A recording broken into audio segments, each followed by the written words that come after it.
Hello and welcome. My name is Dr. Raj Persaud and I'm a consultant psychiatrist. And today I'm interviewing Lisa Bortolotti, who is a senior lecturer in philosophy at the University of Birmingham. And she's written a fascinating book entitled Delusions and Other Irrational Beliefs. Now, Lisa, it's a brave man who would try to summarize a book of philosophy. But basically, my understanding of your core argument is that delusions lie at the heart of psychiatry. They're a key concept, and they're the way that psychiatrists often differentiate madness from sanity. And one of the core issues around delusions is the notion of irrationality. They are irrational beliefs. And it's because they're irrational beliefs, psychiatrists attach special significance to them. Yet the thrust of the argument of your book is that the level of irrationality that we find in delusions is in fact incredibly common in the general population. People that psychiatrists wouldn't say are delusional seem to be as irrational as the delusional. Is that a fair summary of the book? Yes, it's a very fair summary of the book. One thing I would add to your summary is just that it's not only psychiatrists who think that irrationality is at the core of delusions, but also psychologists who try to work out what are the mechanisms responsible for the formation of delusions, and philosophers who analyze delusions, I guess, in a more theoretical way. They also focus on irrationality. So it is quite a common influential view that what characterizes delusions is their irrationality. So, before we get into this notion of how delusions are diagnosed, and it's a very common thing that GPs and psychiatrists have to do, let's talk about what is it to be rational? What is it that philosophers mean when they talk about rationality? And why is rationality so important? That's a difficult question because each philosopher has a different definition of rationality, and it's very difficult when you look at the history of philosophy, but even just contemporary philosophy, to find a definition that makes everybody happy. I mean, my understanding of rationality is that it is a standard, a normative standard, to which we try to approximate our behavior and our thought. So it is something that we can apply to human behavior and human thought when it meets those standards. Other philosophers want to be more relaxed about the notion of rationality, and they intend something quite weaker, maybe intelligibility, so the capacity that other people have to understand what you're saying, or understand what you're doing. Now, if you can be understood in that way, that's for some philosophers enough for rationality. But I think that's confusing because it is quite useful to have two different notions. One which is more demanding, the notion of rationality as meeting some standards. So it's quite difficult to be rational in a way. It's an achievement. And then a notion that is less strong, the notion of intelligibility, where you don't really need to do anything special in order to be intelligible to others. It's just that your behavior or your thought is predictable in some sense. But why is rationality so important? Why is it seen as important to appear rational? Why is it held up by philosophers and doctors and psychiatrists as being a value-laden thing? It's a good thing to be rational. You're right. I mean, it is an important value. I think it is an important value, I would say, across cultures, although, of course, it is often identified with Western culture. And I think it is important because people are fascinated by reason and by the interaction between reason and emotions in humans. And so, first of all, they are interested in rationality because they think it might be a distinguishing feature between humans and other non-human animals. Of course, there is debate about this. Other possible distinguishing features could be language or consciousness, for instance, but rationality is definitely in the list. The other idea is that we normally think of rationality as something that applies to logical thought. But actually, psychologists recently have applied rationality to emotions as well. So you can have irrational emotions, for instance, if you are fearful of something that should not scare you, and so on. So I think it's also a concept that applies to a lot of different mental states, plans, intentions, preferences, not just beliefs. And for this reason, it is something that focuses the attention of philosophers a lot because the human mind is always at the center of their attention. So one component of rationality, as my understanding from your book, is the notion of consistency. So if I say, for example, that I value health is important to me, then I should behave consistently if I'm being rational with that belief. So if I was to say to my general practitioner, I value health is important to me, but I smoke heavily, I drink heavily, I take no exercise, and I show no interest in adopting any of those behaviours, then I think, according to my understanding of the book, that would appear to be irrational because it's an inconsistent approach. It's a belief that's not integrated consistently with my other beliefs. Yes, that's correct. So one of the points of the book is to demystify irrationality. So irrationality is not found only in extreme cases. It is found everywhere, in us, in the people around us. And that, I think, should make it easier to understand why being rational is such an achievement, right? It's because we are often very inconsistent in the way in which we express our beliefs and then try to act on them. People sometimes don't even realize that what they're doing goes against their beliefs. And that is something that philosophers such as Davidson talked about, this idea that the mind is compartmentalized. So there are separate compartments. So maybe my smoking, right, it's in one compartment that has to do with lifestyle choices. And my interest for health is in a different compartment. And I don't even realize that they are connected to one another until maybe someone shows me that they are. And so there is this idea of Socratic tutoring, that other people, maybe your doctor, maybe your friends, maybe your teacher in school, can help you understand how certain beliefs and certain actions don't really match with one another. And that might be a motivation for you to try and make them more consistent, although that's not always the case.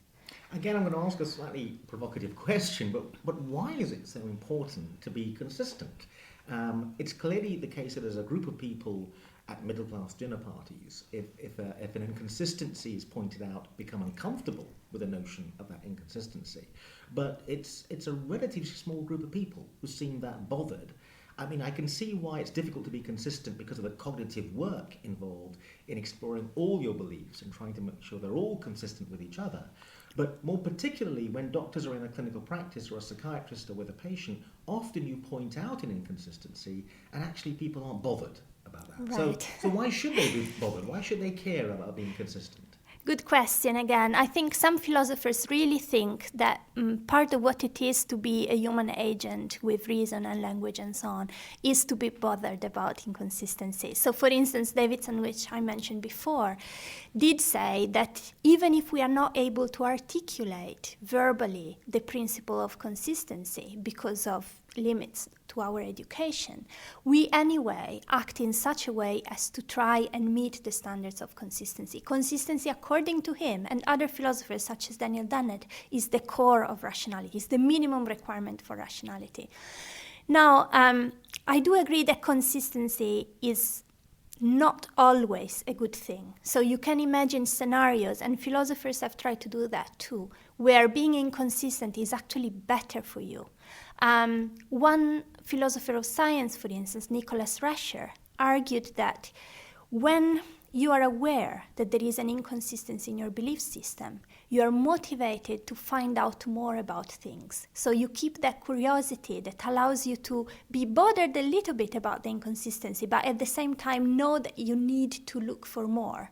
When everything is consistent and perfectly in place, then you are not moved by the same desire to understand or to know more. So sometimes what inconsistency does, especially temporary inconsistency, is make you suspend judgment and look for more information. Whereas the arrogance of someone who thinks you can fit everything together means that they won't look for further information. So even epistemically, even from the point of view of human knowledge, sometimes inconsistency is not bad. What I would say is that it is bad when it creates tension within the person, within the subject.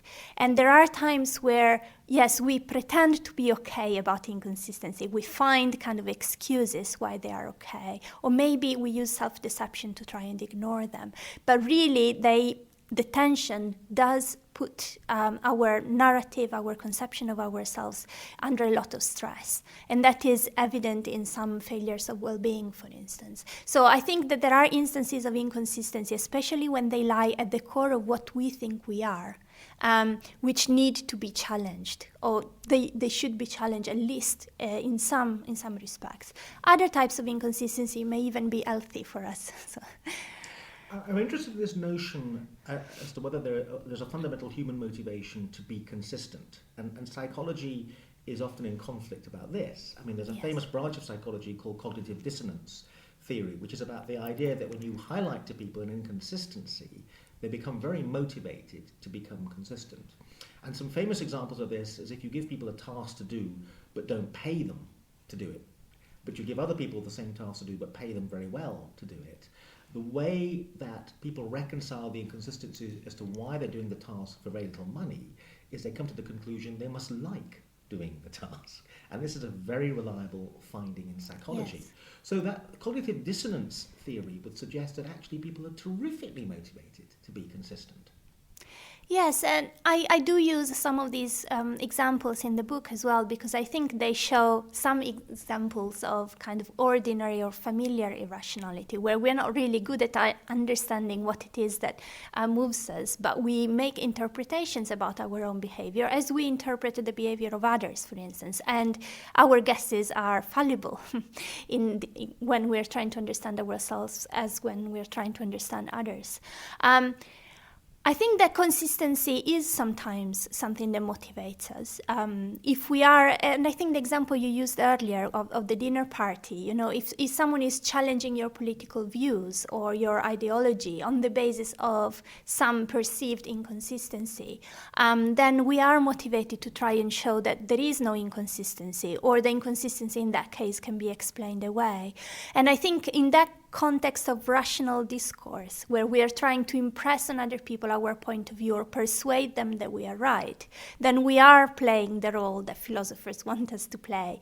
But I also think that the other example you mentioned about the person who says he cares about his health but actually continues to smoke is also the other face, right, of this debate. Sometimes we are not in that mode, right? We are not trying to persuade other people that we are right about something. We are trying to live our life in a way that is acceptable to us, and there are very many conflicting, intervening factors, and we can't really make everything consistent in a way that satisfies others, even if it provisionally satisfies ourselves.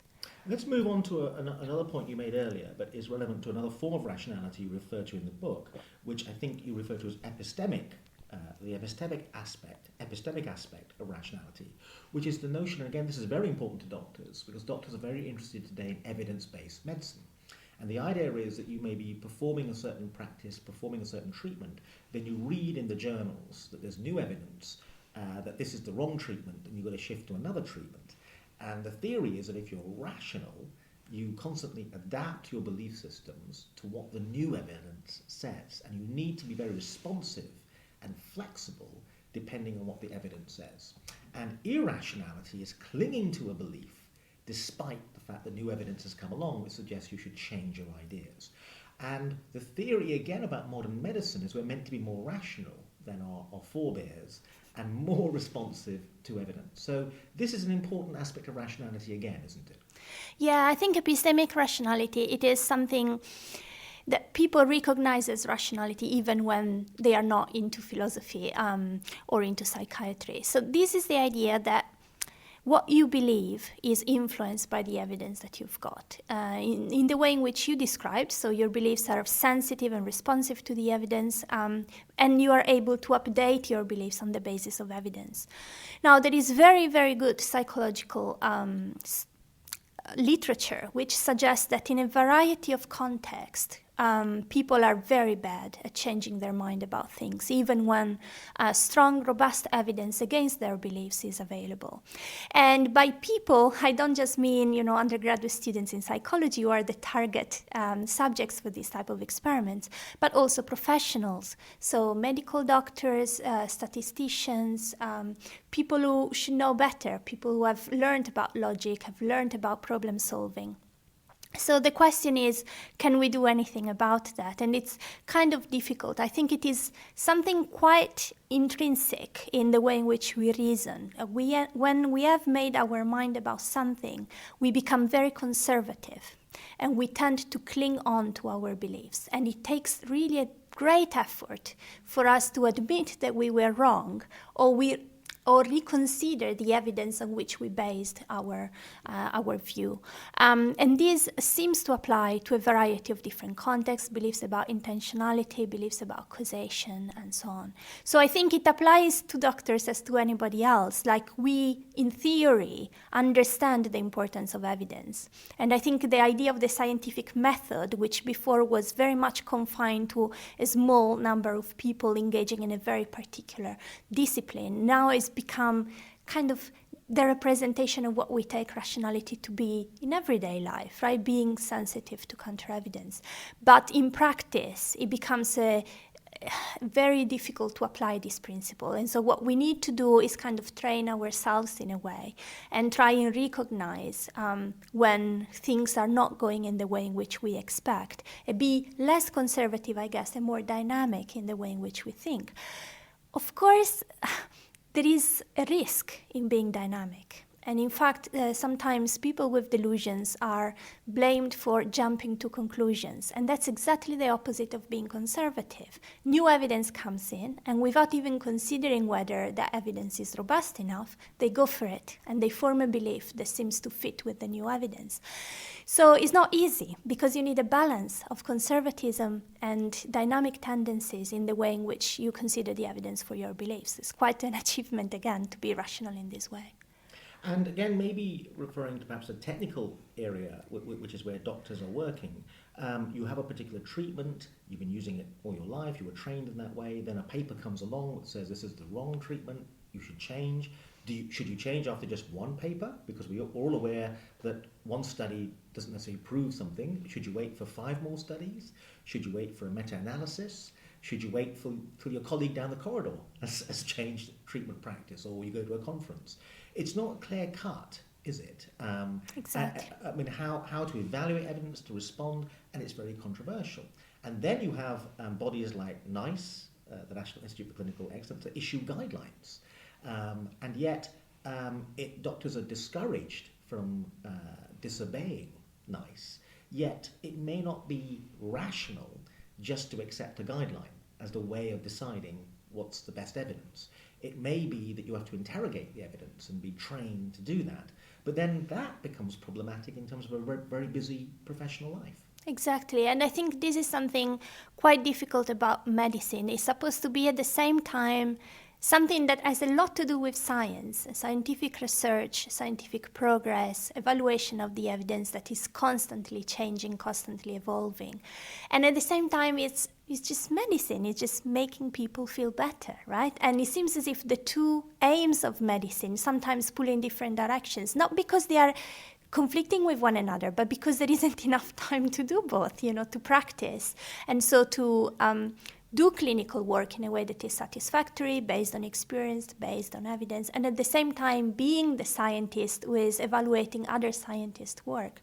I think in each particular discipline, there are certain ways in which people can be trained to assess the evidence. So your question, is should I just go for one paper or wait for 5 more papers supporting it? It's difficult to answer outside the field, and it's perfectly possible that in different fields of medicine you have different answers depending on, the quality or the length of the studies that you are considering.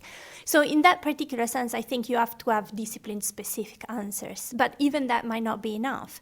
And the question of guidelines, I think, is the same for every single discipline. They always tend to be a little bit old-fashioned, right? Because in order to issue guidelines, you need to put people together and agree on something. But by the time they agree on whatever it is that they agree on, the field has moved on already. So that's the problem, for instance, with the DSM as well. The people kind of try to get agreement, but then things are moving along while that is happening. So I think that's a little bit challenging. But we don't have to think that acting in a way that is not perfectly rational is bad, right? We're doing the best that we can, and we try to approximate those standards of rationality that we take to be important for our discipline and our practice.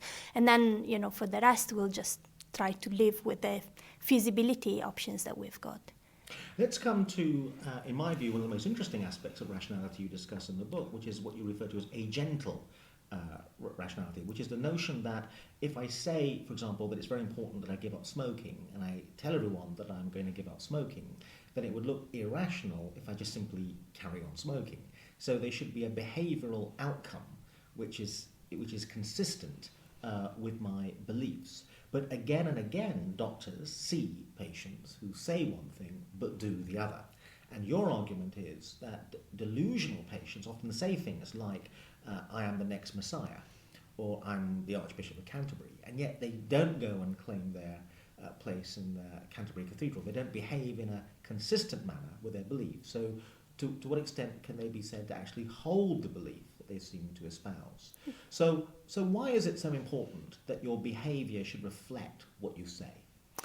Yeah, I'm glad that you wanted to focus on the notion of agential rationality, because I guess that's something quite original about the book. Other people have talked about procedural and epistemic rationality, which I take to be the other aspects.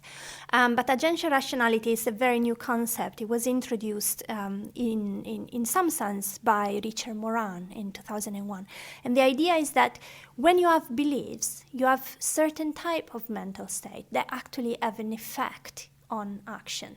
It's not just daydreaming, it's not just imagination, where sometimes you see that it doesn't make any sense to say, I acted on my active imagination, right? But I acted on my belief, it makes sense, because you want your actions to be compatible and consistent with your beliefs.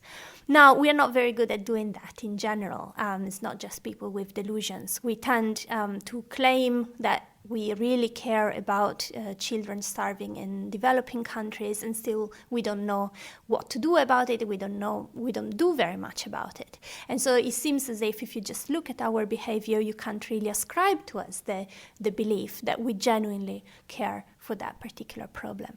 In the case of delusion, I think the debate on what has been called double bookkeeping, so having two types of commitments, one of commitment to the thing that you say and one commitment to the thing that you do, is particularly interesting, because philosophers have used the idea that people with delusions do not seem to act consistently on their delusional beliefs to claim that delusions are not beliefs at all, right? They're something else, because if they were beliefs, then people with delusions would actually act on them.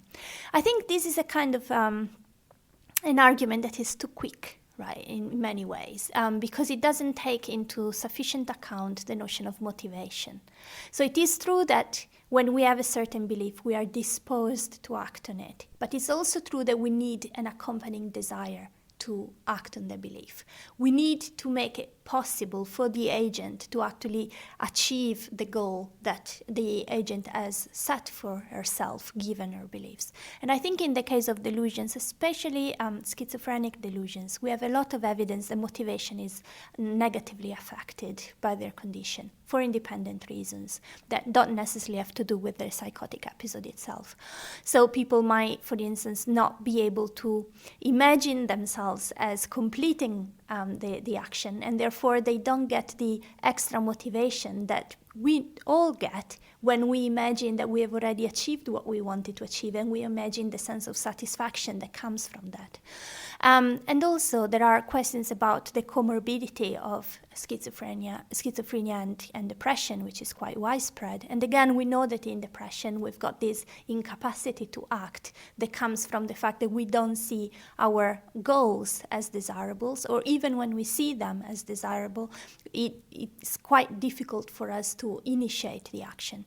So in the particular case of delusion, I would say the fact that there is an absence of agential rationality, that people say something and do something different, is not necessarily a reason to think that delusions are not beliefs. It's just a reason to think that the people with delusions, like everybody else, finds the task of making beliefs and actions consistent quite difficult. Sometimes because of the nature of the delusion, which is could be quite bizarre, and therefore could be difficult actually to implement it into action. And sometimes just for lack of motivation. So all the different components of irrationality that psychiatrists have traditionally attached to delusions, you're arguing in your book, really apply to large swathes of the general population and to most common beliefs that people espouse. So in which case, are you saying that psychiatrists are wrong to make a diagnosis of a delusion? What do you think is going on? Do you believe that people who are deluded, according to psychiatrists, are in some way different than the rest of the population? Or in fact it seems rather arbitrary as to how psychiatrists or doctors come to the definition of a delusion or the diagnosis of a delusion?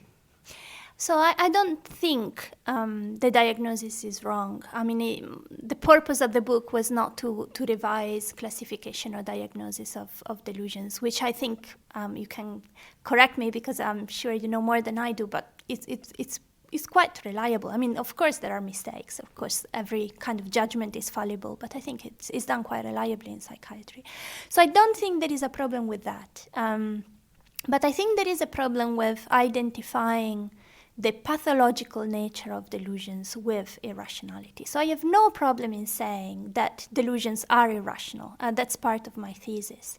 I'm just saying that that's not what is special about them. So as you correctly summarized earlier, I think that we all have irrational beliefs. And the quality of this irrationality, whether it is procedural, epistemic, or agential, doesn't really differ from the population with delusions to the population without delusions. What may differ is the extent to which people deviate from the norms of rationality. So it could be, for instance, that someone with delusions is inconsistent in her beliefs, at the same time is inconsistent when we're thinking about how the beliefs match with the behavior, and at the same time the beliefs are not really responsive to evidence. So is irrational across all the three dimensions and to a wide extent. In that particular case, that's probably a different situation from the common situation where we might have limited deviations from rationality and maybe across just one dimension. That said, I think it's still interesting to try and understand what differentiates people with delusions from other people. Given that we are making this diagnosis, there is a classification system. And I think it is okay to say that delusions are irrational. But I think probably it would also be okay to say that racist or prejudiced beliefs are irrational, maybe to the same extent, when people say that members of a particular ethnic group are intrinsically lazy and doesn't accept any evidence against it. I think that's just as irrational as a delusional belief. And some delusional beliefs are just mundane, right? When I refuse to think that someone close to me is... maybe my partner is having an affair with someone else, so that doesn't seem to be a crazy belief in any way. So what I suggest in the book is that it's a combination of factors, but really what makes delusions different is the fact that they are irrational beliefs that negatively affect the well-being of the patients. So it's not just that they have this particular belief, but their cognitive life, emotional life, seems to be, to some extent, at least in the acute phases, dominated by that belief. And that makes them unwell, makes them lose sleep, lose jobs, lose relationships with people around them. And that is what seems to be the key feature. And that seems to be what doctors actually think about when they make the diagnosis. They don't just reflect on the irrationality of the single belief. They also reflect on the effects that the belief has on the general life of the patient. One final point I want to pick up on in relation to this area we're discussing is the bizarreness of the beliefs. Because what I think psychiatrists would think reading your book is that the bit that seems to be missing is an appreciation of how strange the beliefs are.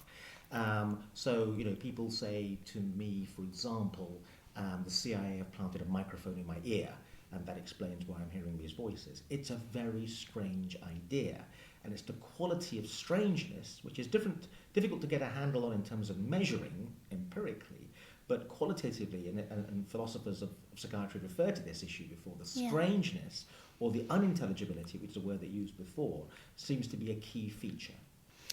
Yeah, in the book I was really careful. I tried to use examples of different types of delusions that are very bizarre, like the one you just described, and delusions that are just more mundane, because I wanted to give an idea of the variety of the phenomenon.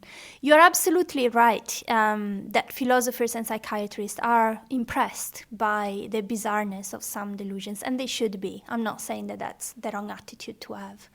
Now, how can we explain that? I think that is where I want to defer to people who are studying better the mechanisms responsible for the formation of delusions, because I think that might give us a key. So I mentioned before this idea that people with delusions may jump to conclusions It's not that sometimes we don't all have crazy beliefs, but we immediately discount them because we compare them with the other things we know. We're being conservative again, and we decide, oh, that's just a crazy hypothesis, I should abandon it. It's possible that this mechanism is inhibited in people with delusions. So they actually form hypotheses that are very implausible given the other things that they know. But they lack the ability to assess that hypothesis and recognize that it is implausible, so that they instead adopt it as a belief, and it becomes something quite central to their conception of themselves or what happens to them. If this is correct, this is something that, for instance, people like Max Coltert and this group are exploring at Macquarie and with the project on belief formation. If this is quite correct, then maybe it gives us an idea. But again, it doesn't explain the peculiarity of the content of the delusion. And I think you need something else, maybe motivational reasons, maybe something quite specific to the person that focuses our attention on something in particular about the environment that they think may be responsible for what is happening to them. So I think the explanation could be quite complex. And it's true that delusions are bizarre sometimes. I still wouldn't want to generalize and say that they are all unintelligible. I think that sometimes even when something is very strange to us, we can still kind of understand it. So when people say, the CIA has implanted a microphone in my ear, we realize that that's scientifically impossible, probably. Although, who knows, science fiction might tell us one day that that's become a possibility. But we also kind of realize what's happening there. The person is afraid of being followed or being monitored in her thoughts or in her actions, and expresses that kind of fear in a certain way, which we would take more as a metaphorical sense, but for the person has quite literal meaning. So I don't think that makes necessarily the behavior of the utterance unintelligible to us, but certainly requires a stretch of imagination on behalf of the interpreter. It's certainly the case, reading a fascinating book, one is led to the conclusion that rationality, pure rationality, is actually very rare. And in fact, irrationality is the rule. And in fact, the history of philosophy is littered with people who stuck up for rationality and as a result fell foul of the group, of the majority, and ended up in serious trouble. And we can go back to Socrates, for example, who killed himself. The story goes, as a result of the conflict between his purely rational view and the population of Athens at the time. So you made an interesting point about suffering, beliefs that cause suffering, leading to a diagnosis of pathology. What would you recommend? Because if you stick to strict rationality, given how common irrationality is, you're going to end up in conflict with the group. As a doctor, if you stick to pure rationality in your evaluation of the evidence, you will inevitably end up in conflict with colleagues or with the NICE guidelines or organizations. And that conflict could lead you into deep trouble. So is it better to give up rationality and just fit in with society? Or as a philosopher, would you advocate sticking to your guns and hanging in there with rationality when you find yourself in opposition to the irrational majority? Yeah, again, a very interesting point. So not all philosophers, unfortunately, are like Socrates. So many philosophers advocate rationality in their writings, but actually are not very rational. And there are interesting studies on this one as well. What I'm suggesting, I guess, is that we need to aim for progress. It is a fact that people are irrational in many ways. And it's difficult to change certain almost natural tendencies that we've got. At the same time, I think the psychologists who started studying reasoning have also proposed that we can actually change school education in such a way as to help people to recognize how certain apparently abstract rules of rationality can be embedded in problem solving and in their training, so that there is the hope that in the future we can become more sensitive to our irrationality. And I think becoming sensitive to it is the first step to try and restore rationality in some way in our thought and behavior. So I think we should consider rationality as a regulative ideal, something that we are going towards, but also have the hope that we can actually approximate the standards of rationality better by realizing where it is that at the moment we are not meeting those standards. Lisa Bortolotti, thank you very much indeed. Thank you. The book is entitled Delusions and Other Irrational Beliefs. It's published by Oxford University Press, and I would thoroughly recommend it. Thank you very much.